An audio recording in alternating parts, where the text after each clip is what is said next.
नेहा आणि सायली प्रगती महिला हॉस्टेलच्या खोली क्रमांक 403 मध्ये राहत होत्या। हॉस्टेलच्या कडक नियमांमुळे तिथं शांत आणि शिस्तबद्ध वातावरण होते। एका रविवारी दोघींनी खोलीची साफसफाई करण्याचा निर्णय घेतला। सायलीनं आपला जुना लाकडी बेड बाजूला सरकवताच तिला एका जुन्या वर्तमानपत्रात गुंडाळलेला एक अर्धवट खाल्लेला गाजर सापडला। दोघीही गोंधळल्या। त्यांनी स्वयंपाकघरातून भाज्या आणल्या नव्हत्या, तरीही त्यांच्या खोलीत गाजर कसे आले? त्यांनी शोध घेतला असता त्यांना त्यांच्या डेस्कच्या ड्रॉवरमध्ये आणि पुस्तकांच्या ढिगाऱ्याखाली अजून 2 गाजरं मिळाली। ही गाजरं बरीच जुनी आणि सुकलेली होती। हा एक निरुपद्रवी शोध होता, पण तो त्यांच्या मनात एक मोठं गूढ सोडून गेला। 2 आठवड्यानंतर कठोर वॉर्डन श्रीमती देशपांडे यांनी संपूर्ण हॉस्टेलची अचानक तपासणीचे आदेश दिले। 403 खोलीची तपासणी सुरू असताना सुरक्षा कर्मचाऱ्यांना नेहाच्या ट्रंकजवळ आणि सायलीच्या कपाटातील जुन्या कपड्यांखाली 3 रिकाम्या बिअरच्या बाटल्या सापडल्या। श्रीमती देशपांडे संतापल्या। हॉस्टेल नियमानुसार दारू आणणं हा गंभीर गुन्हा होता।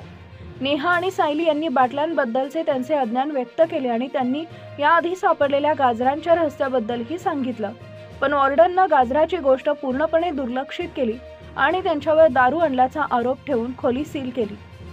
स्वतःला निर्दोष सिद्ध करण्यासाठी नेहा आणि सायली यांनी एकत्र विचार केला, जुनी गाजरं आणि रिकाम्या बाटल्यांचा संबंध काय असावा?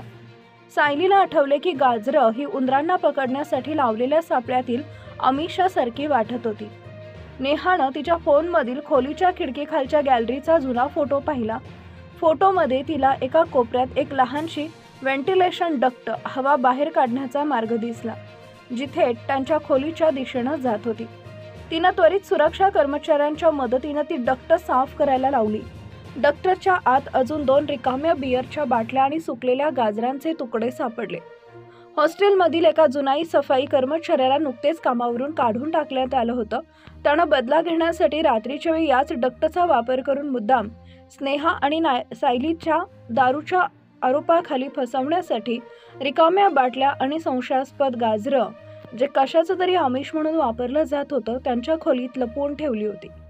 नेहा आणि सायली निर्दोष असल्याचं सिद्ध झालं आणि त्यांच्यावरील सर्व आरोप मागे घेण्यात आले। 403 खोलीतील गाजरं आणि बिअरच्या बाटल्यांचे हे चित्र गूढ अखेरीस सुटले होते।